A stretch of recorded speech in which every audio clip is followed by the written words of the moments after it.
Cop gets emergency call from little boy, shocked to discover it's his own son. What happens when a desperate call for help leads a cop to uncover a truth so personal it shatters his entire world? A dark and stormy night grips the city in a veil of unease. Officer Ethan Carter, a seasoned cop known for his cool demeanor under pressure, is shaken by an emergency call. A little boy frantically pleading for help. The urgency in the child's voice sends chills down Ethan's spine. But what he discovers at the end of the call is a truth he never imagined facing. The city of Crestwood lay cloaked in heavy rain, its streets shimmering under the dim glow of flickering streetlights. The storm clouds above growled like restless beasts, and thunderclaps echoed through the sprawling urban jungle. It was the kind of night that seemed to carry secrets, hiding them in shadowy alleyways and beneath the relentless downpour. Officer Ethan Carter sat in his squad car, his weathered hands clutching a steaming cup of coffee. The police radio crackled occasionally, filling the silence with mundane reports.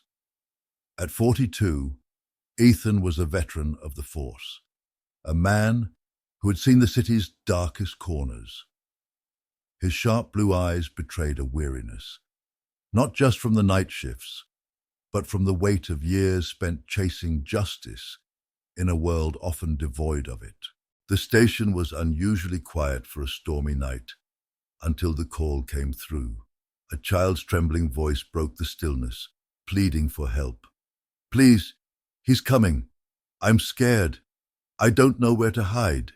The dispatcher tried to calm the boy, but the line was chaotic, with muffled cries and distant sounds of heavy footsteps. Ethan's heart skipped a beat. The voice was eerily familiar, yet he couldn't place it. He grabbed the radio and barked into it. "Dispatch, trace that call now." The dread in his chest tightened as he floored the gas pedal. Heading toward the general location, the system managed to triangulate. The wipers of Ethan's squad car worked furiously against the sheets of rain, but visibility remained low. The address dispatch provided was in a part of Crestwood he rarely patrolled, a quiet suburban street lined with modest homes. Despite the serene setting, an unsettling energy gripped Ethan as he approached. The house in question was a small, two-story building with peeling paint and a sagging front porch. The porch light flickered weakly, casting eerie shadows across the yard. The front door hung slightly ajar, swaying gently in the wind. Ethan parked his car and approached cautiously, his hand resting on the grip of his holstered firearm. The air was thick with tension as he stepped inside. "Police! Is anyone here?" he called, his voice echoing through the darkened hallway. The house smelled of damp wood and something faintly metallic. He flicked on his flashlight, illuminating a living room that looked frozen in time. Family photos on the wall, an old TV set, and a table set for dinner, but untouched. Suddenly, a soft sob broke the silence. Ethan turned sharply, his flashlight landing on a small figure huddled in the corner. It was a boy, no older than 7, his face streaked with tears. The child's wide eyes locked onto Ethan's, filled with a mix of fear and relief. "Hey, buddy," Ethan said gently, kneeling to the boy's level. "I am here to help. What's your name?" The boy hesitated before whispering Sam. The name hit Ethan like a punch to the gut. He hadn't heard that name spoken in years, not since his own son had been taken from him in a bitter custody battle. Looking closer, Ethan's breath caught in his throat. The boy's face was hauntingly familiar, a mirror of his own features from years ago. Before Ethan could process the shock, Sam grabbed his arm. "He's coming back," the boy whispered, his voice trembling. "You have to stop him." The hairs on the back of Ethan's neck stood up. "Who, Sam? Who's coming back?" he asked, his heart racing. Sam pointed toward the staircase leading to the second floor. "Him." Ethan's instincts kicked in as he gently ushered Sam behind him. He drew his weapon, the cold steel reassuring in his grip, and slowly began ascending the creaking staircase. Each step groaned under his weight, amplifying the oppressive silence that filled the house. Sam's whispered words echoed in his mind. "He's coming back." The second floor was shrouded in darkness, the faint glow of lightning from the windows offering fleeting glimpses of the narrow hallway. Ethan's flashlight darted from one closed door to another, his pulse quickening. At the far end of the hall, one door stood ajar, a faint flicker of movement visible in the shadows beyond. "Crestwood PD, come out with your hands up," Ethan barked, his voice firm but carrying an edge of urgency. The only response was the sound of soft breathing, barely audible over the storm outside. As Ethan edged closer, his mind raced. Who was this man? Why was Sam here, and how had he ended up in this situation? His grip tightened on his weapon as he pushed the door open with his foot, revealing a dimly lit bedroom. The room was sparsely furnished, a single bed with rumpled sheets, an old dresser, and an open closet. The air felt heavy, as though the room itself was holding its breath, and then he saw it. A figure crouched in the corner, back turned, muttering under its breath. The man appeared disheveled, his clothes stained and his hair unkempt. In his hand, he clutched something small and glinting. A knife. "Drop the weapon," Ethan commanded, his voice cutting through the tension like a blade. The man froze for a moment before turning his head slightly, just enough for Ethan to catch a glimpse of his face. Ethan's blood ran cold. The man's eyes were wild, filled with a mix of desperation and anger. But there was something else, a flicker of recognition. This wasn't a stranger. This was Mark, Ethan's estranged brother. The realization hit Ethan like a thunderclap. His mind reeled as he struggled to reconcile the man before him with the brother he once knew. "Mark," Ethan said, his voice now tinged with disbelief. "What the hell are you doing here?" Mark's grip on the knife tightened. "You wouldn't understand, Ethan," he muttered, his voice low and strained. "This isn't what it looks like." "Then tell me what it is," Ethan shot back, his frustration mounting. "Why is there a child downstairs? My child. What are you doing with him?" Mark stood slowly, the knife still in his hand. "It's complicated," he said, his tone evasive. "Sam isn't safe with them. I had to get him out." "Them?" Ethan asked, his mind racing. "Who's them, Mark?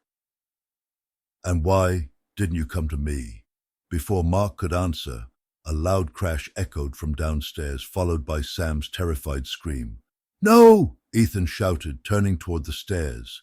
Ethan bolted back down the hallway, his heart pounding as Sam's cries grew louder. Behind him, Mark's voice rang out, "Ethan, wait! There's more to this than you know." Ethan flew down the stairs, his mind a whirlwind of fear and confusion. Sam's cries echoed through the house, guiding him to the living room. The sight that greeted him froze him in his tracks. A tall, imposing man stood in the center of the room, his silhouette outlined by the lightning flashing outside. He held Sam tightly by the arm, the boy struggling against his grip. The man's face was shadowed, but his voice was as sharp as a blade. "Stay back, officer, or this boy pays the price." Ethan raised his gun, his hands steady despite the turmoil inside him. "Let him go," he said, his voice commanding. "You don't want to make this worse for yourself." The man sneered, pulling Sam closer. "You think I care about worse?" Do you even know who I am? Mark emerged from the stairway, his face pale and his knife now lowered. Ethan, don't do anything rash, he pleaded. That's Richard, Sam's stepfather. He's dangerous. Ethan's jaw tightened. The pieces of the puzzle were falling into place, each one more horrifying than the last. Richard, listen to me, Ethan said, his voice firm but calm. You don't have to do this. Let's talk. Richard's grip on Sam tightened. Talk? There's nothing to talk about. That boy isn't safe with any of you. His mother is gone, and you think you can just take him from me? Ethan's heart sank. The anguish in Richard's voice was raw, but it was twisted with rage. Sam deserves to be safe, Ethan said, taking a cautious step forward. And this isn't the way to make that happen. Richard's hand moved to his pocket, and for a moment, time seemed to slow. Ethan saw the glint of a second weapon, a small revolver, before Richard could draw it. In a flash, Ethan made his decision. A deafening crack split the air as Ethan fired his gun, the bullet striking Richard's shoulder. The man cried out, releasing Sam as he stumbled back against the wall. Mark rushed forward, pulling Sam to safety, while Ethan secured Richard's weapon. Ethan knelt beside Sam, his hands trembling as he checked the boy for injuries. Are you okay? He asked, his voice breaking. Sam nodded, tears streaming down his face. I was so scared, he whispered, clinging to Ethan. Ethan's emotions surged as he hugged his son tightly. I've got you now, he said, his voice thick with relief. Mark stepped forward, his face a mix of guilt and desperation. I didn't mean for this to happen, he said, his voice shaking. I was trying to protect Sam. Richard, he's been abusive. I couldn't just stand by. Ethan stared at his brother, his anger and gratitude warring within him. You should have come to me, Mark, he said finally. We could have handled this together. Mark lowered his head. I thought I could fix it on my own. I was wrong. The wail of approaching sirens broke the tense silence. Ethan looked at Mark, then at Richard, who was groaning in pain but conscious. This is going to be messy, Ethan said, but we'll figure it out. Sam's safety comes first. Mark nodded, his expression resolute. Whatever it takes. The flashing red and blue lights from the police cruisers illuminated the rain-soaked street as officers poured into the house. Paramedics attended to Richard. His shoulder wound stabilized as he was placed on a stretcher and handcuffed. Ethan stayed by Sam's side, shielding the boy from the chaos around them. Detective Harris, a longtime colleague of Ethan's, approached him with a furrowed brow. Looks like you've been through hell tonight, Harris said, glancing at the scene. You don't know the half of it, Ethan replied, his voice heavy. He briefly recounted the events, omitting none of the crucial details. Harris listened intently, his expression grim. We'll sort this out, Harris assured him. But you know this will involve a full investigation. Ethan nodded. Do what you have to. Just make sure Sam is safe. As the police escorted Richard away, Sam clung to Ethan's side, refusing to let go. Mark stood nearby, his face pale but determined. I'll testify, Mark said, his voice steady. I'll tell them everything Richard's done. Sam deserves better than this. Ethan looked at his brother, a complicated mix of emotions swirling in his eyes. You did the right thing by protecting him, Ethan said. But next time, come to me first. We're family. Mark nodded silently. The weight of his choices evident on his face. Sam was taken to the hospital for a precautionary checkup, where Ethan stayed by his side the entire time. The boy's trust in his father grew stronger, with every reassuring word and gesture. Social services arrived, but Ethan made it clear that Sam would not be going anywhere but home with him. Mark, though not arrested, willingly turned himself in to cooperate with the investigation. His decision to intervene in Sam's life was complicated, but Ethan promised to stand by him as they navigated the legal repercussions together. As the storm outside began to clear, Ethan sat by Sam's hospital bed, watching the boy sleep peacefully for the first time that night.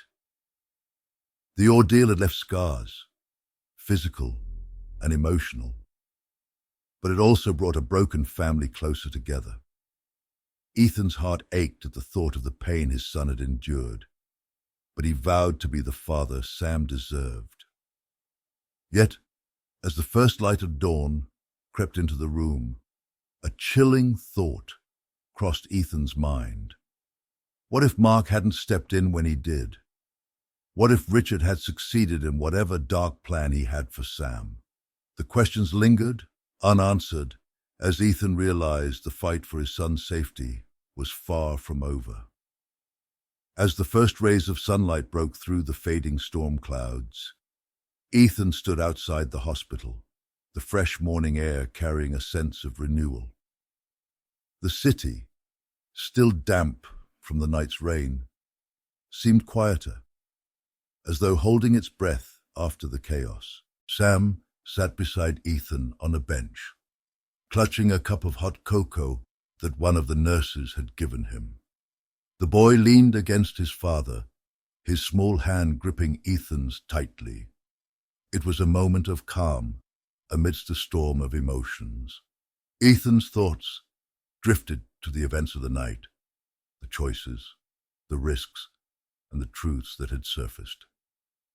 He had faced countless cases in his career, but none had struck so close to home. This wasn't just another case to close. It was a battle for his family's future.